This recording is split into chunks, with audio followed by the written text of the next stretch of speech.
Di dalam keramaian Pasar Hargelis Indramayu, Jawa Barat inilah Dede Nurrohman dibesarkan. Sejak kecil, ia telah terbiasa dengan hiruk-pikuk pasar karena membantu orang tuanya dalam berdagang.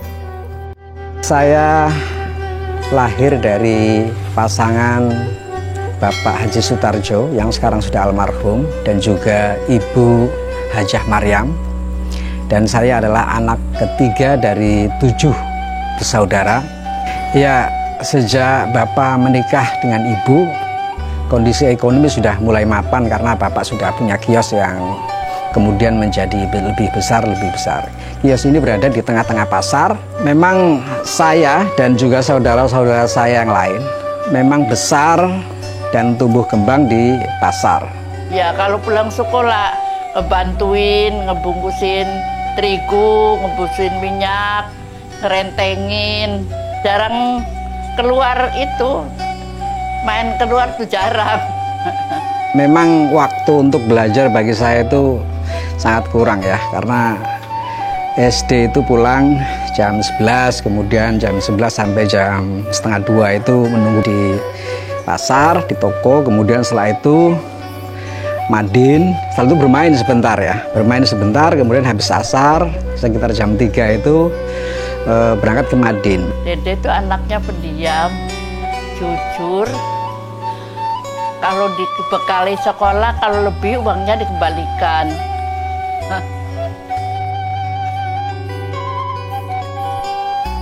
Kios ini sudah terbengkalai. Orang tua Dede kini tak berjualan lagi. Namun semua kenangan masa kecil di dalam Pasar Hargelis ini tak bisa lepas dari ingatannya. Ketika saya itu menggantikan Bapak di pasar itu, saya hanya disuruh nunggu kotak uang itu. Jadi tugasnya adalah membereskan uang logam dikumpulkan menjadi 10.000 atau 10.000, kemudian yang ratusan, yang 500-an juga ditumpuk, dilipati gitu. Ketika uang sudah dibereskan semua, kemudian kita itu ngajak teman-teman yang sama-sama anaknya pedagang pasar di sekitar situ juga, yaitu main lomba membungkus tepung gitu ya.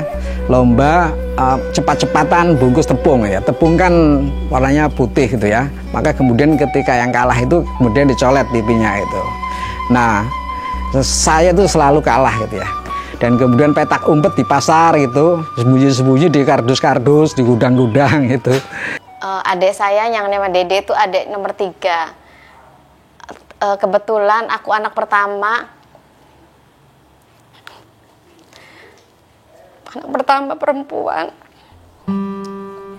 Adiknya 6, laki-laki semua. Jadi sebagai anak perempuan harus bisa memomong adik-adiknya. Nggak kayak yang lain pada main bola atau apa, dia mah enggak, pengennya main di rumah.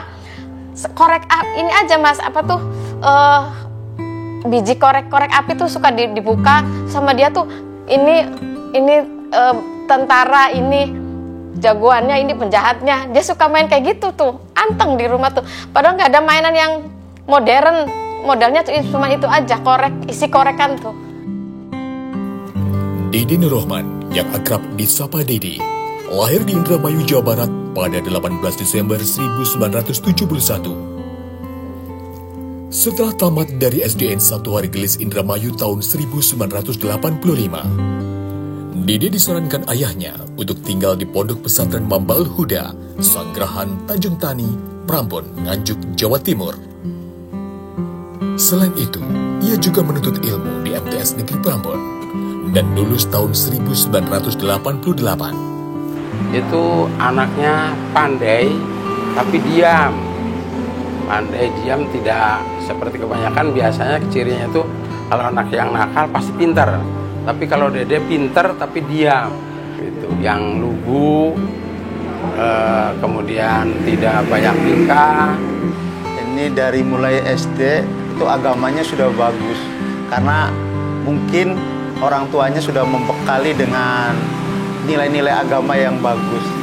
Beliau selalu mengajak teman-temannya untuk sholat zuhur di masjid besar di Hargelis, di Al-Furqon. Ya, jadi sejak saya SD itu saya memang sudah sangat senang dengan ilmu agama ya. Apalagi kemudian ada orang dari Blitar yang kemudian menjadi tokoh agama di Haurgelis, yang kemudian selalu memberikan inspirasi gitu ya kepada santri-santri, kepada anak-anaknya untuk belajar agama, untuk mondok dan lain sebagainya gitu. Sehingga pada saat kelas 6 SD saya itu sudah mantap bahwa nanti setelah lulus SD saya itu sudah siap mondok gitu. Di Jawa Timur itu sudah muncul di dalam hati saya itu. Meskipun tanpa cita-cita yang pasti, Dede membiarkan dirinya mengalir dengan arus kehidupan. Namun selama tinggal di pondok pesantren ini, ia mulai menemukan kedalaman spiritual. Nah, disitulah saya mondok. Pondok ini kecil ya, hanya 4 kamar, tapi ada satu kiai. Kiainya itu sangat senior. Kiai ini adalah kiai yang mengajarkan kitab-kitab besar ya, yang sebagian santrinya adalah santri senior yang ada di pondok situ gitu. Dan kemudian saya dipondokkan situ bersama dengan santri-santri senior yang ngaji kitab-kitab besar itu, di tengah situasi yang sama-sama serba kekurangan, akhir bulan, wesel masih belum pada datang gitu. Akhirnya ya kita masak apa saja, yang penting ada beras, yang penting ada beberapa bumbu-bumbu gitu. Nah, saya itu kan selalu memasrahkan urusan masak itu kepada teman saya yang mahir gitu ya. Mau masak apa bingung. Kalau Mas Dede kan nggak tahu posisi saya itu di dapur itu lagi apa. Akhirnya apa? Ya udah, saya sama teman saya udah masakin aja, udah masakin, saya makan. Dia nggak tahu yang dimakan itu waktu itu malam itu apa yang dimakan. Paginya baru tahu lah. Barulah teman saya itu mengatakan bahwa tadi itu yang dimasak adalah rumput gitu ya. Jadi ya. Tahun 1988, Dede diajak temannya untuk melanjutkan sekolah ke PGAN Kediri. Kemudian saya diminta oleh Pak Kepala Sekolahnya untuk tinggal di takmir untuk mengelola masjid PGAN agar saya bisa membantu ngurusi masjid, terutama bantu adzan gitu. Karena suara saya dianggap bagus oleh Pak Kepala Sekolah itu, Pak Dr. Andes Wijaya Habib.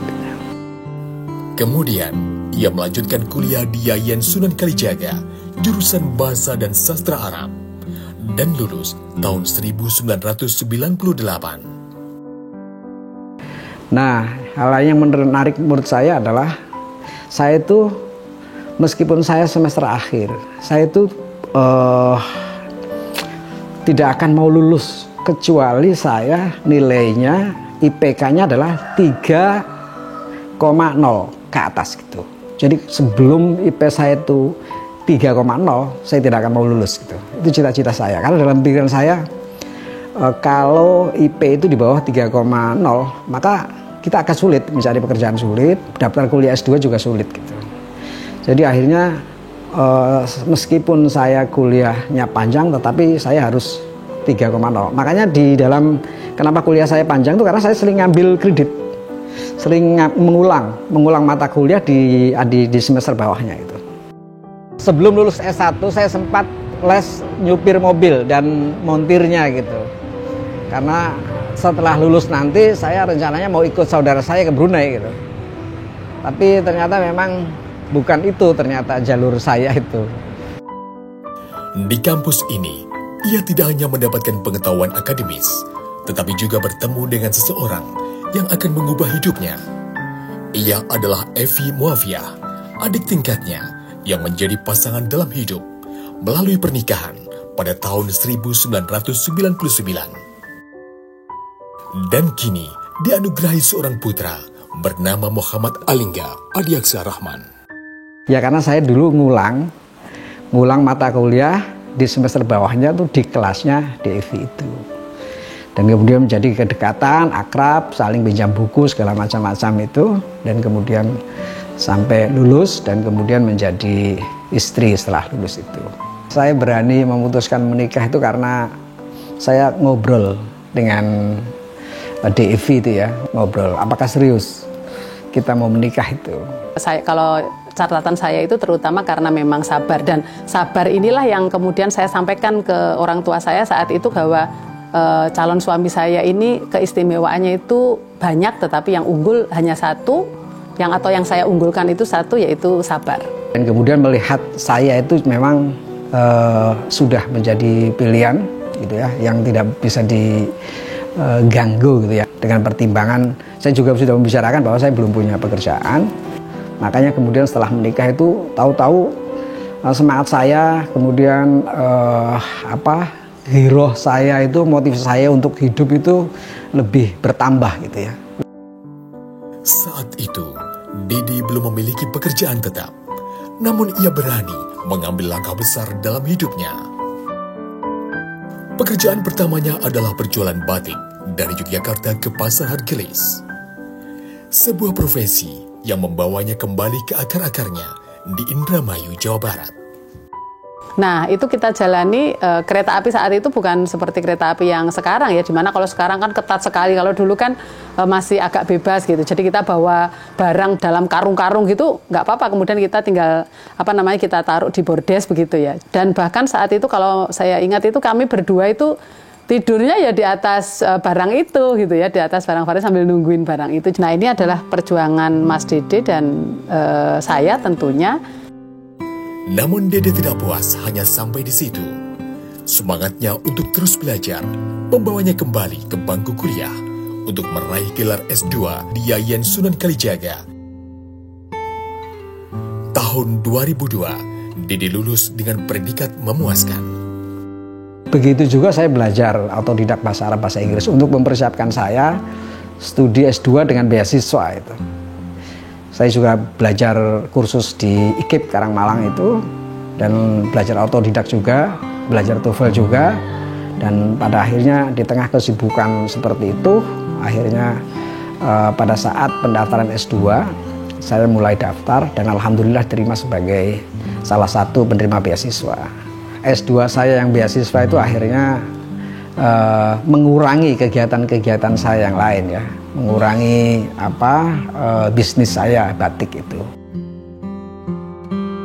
Tahun 2002, Dede Nur Rahman bergabung sebagai dosen di STAIN Tulungagung, dan tahun 2003 ia diangkat menjadi pegawai negeri sipil. Jadi saya tinggal pilih mau di Ponorogo, Kediri atau mana. Kemudian berdasarkan rapat keluarga, rapat dengan para kolega dan juga tiang-tiang sepuh gitu ya, kemudian menyarankan saya agar saya memilih daftar dosen di IAIN Tulungagung, di STAIN Tulungagung. Jadi tidak menyarankan gabung dengan istri di IAIN Ponorogo gitu, biar nanti sama-sama berkembang gitu. Perjalanan rumah tangga kami ini mungkin lebih banyak LDR ya, kalau istilahnya anak-anak remaja sekarang itu, yaitu long distance relationship. Karena memang dalam satu pekan 7 hari itu kita bertemu secara fisik itu mulai dari malam Sabtu sampai dengan malam Senin atau Senin pagi lah ya, Senin pagi jam 6, jam 5 itu Mas Dede sudah berangkat ke UIN 1 Tulungagung. Dan Mas Dede itu cenderung orang yang kalau pulang itu jarang mau diajak jalan-jalan gitu.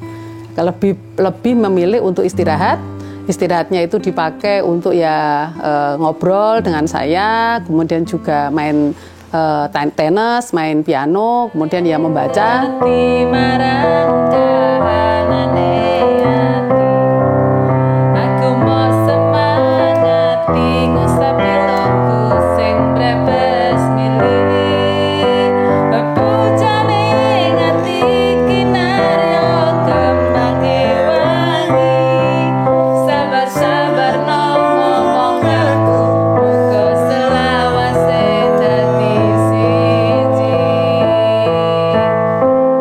Kemudian Dede melanjutkan studi S3 di Yayan Sunan Kalijaga dan lulus tahun 2017. Saya juga punya kegiatan-kegiatan seperti misalnya kegiatan pengabdian, dulu mendapatkan bantuan untuk pengabdian para nelayan yang ada di wilayah pesisir Pantai Popoh dan Pantai Sidem. Selama berbulan-bulan saya mendampingi mereka membuat budidaya lobster, dan kemudian juga mengisi pengkajian khusus tema ekonomi Islam di Masjid Al-Ittihad Sumber Gempol. Mulai tahun 2003 hingga sekarang, Dede Nur Rohman dipercaya untuk mengemban beberapa jabatan, di antaranya Ketua Program Studi, Ketua Jurusan, Dekan Fakultas Ekonomi dan Bisnis Islam, dan kini sebagai Sekretaris Senat UIN 1 Tulungagung. Dr. Dede Nur Rohman MAG juga aktif dalam kepengurusan organisasi para ahli ekonomi di Jawa Timur. Tahun 2024, Dr. Dede Nur Rohman MAG mendapat gelar tertinggi akademik sebagai guru besar dalam bidang ilmu ekonomi syariah. Proses guru besar saya memang tidak mudah seperti membalikan telapak tangan ya. Karena ada satu proses yang sangat berat, yaitu memiliki karya Scopus. Saya menempuh kalau dihitung mulai dari saya menulis sampai kemudian turun SK guru besar ya ada sekitar 3 tahun ya. Saya dan istri saya ternyata dari proses yang berbeda, dari cara-cara yang berbeda, ternyata dengan usulan yang berbeda juga waktunya. Ternyata di Jakarta kita dipanggil berbarengan untuk menerima SK dari Menteri Agama. Kini, Profesor Dr. Dede Nur Rohman MAG telah mencapai puncak karirnya sebagai seorang guru besar di UIN 1 Tulungagung. Dan beliau punya basic S1 sastra Arab. Kemudian seringkali ngobrol dengan saya karena saya melihat bahwa ekonomi syariah ke depan itu prospek. Maka kemudian saya menyarankan kepada beliau untuk melanjutkan S2, mengambil bidang yang relevan dengan ekonomi syariah. Perjalanannya yang penuh perjuangan telah membuktikan bahwa keberanian untuk mengambil langkah besar dan ketekunan dalam belajar dapat membawa seseorang menuju kesuksesan. Selamat, Prof. Saya sampaikan ucapan terima kasih kepada Menteri Agama Republik Indonesia dan juga Bapak Rektor UIN 1 Tulungagung, Bapak Profesor Abdul Aziz, Bapak Profesor Matuhin, Ketua Senat dan para anggota Senat, jajaran pimpinan yang ada di UIN 1 Tulungagung, kru Fakultas Ekonomi dan Bisnis Islam, dan juga saya sampaikan terima kasih yang sebesar-besarnya untuk keluarga besar yang ada di Indramayu maupun yang ada di Ngawi. Terlebih dan terkhusus istri saya, Profesor Dr. Hajah Evi Muafia, beserta Ananda Muhammad Alingga Alijaksa Rahman. Saya ucapkan terima kasih yang sedalam-sedalamnya untuk ibu saya, Ibu Hajah Maryam binti Mahdor. Untuk beliaulah guru besar yang kami dapatkan ini saya persembahkan. Alhamdulillah, ibu bis nengak nakon bis kecape cita-cita sing cilik sampai semene umure wis nyampe bisa jadi dosen. Ibu ikut seneng dan titip adik-adik kamu. Ibu udah tua, hanya kamu yang panutan dari ibu. Moga-moga kamu yang jadi teladan dari keluarga ibu. Kamu bisa menjadi imam anak-anakmu dan adik-adikmu. Ibu pesen barangkali, ya ibu udah tua, kamu yang menasihati ke adik-adik kamu. Manfaatkan ilmu kamu buat orang lain, buat agama, negara, dan bangsa. Amin ya Rabbal Alamin.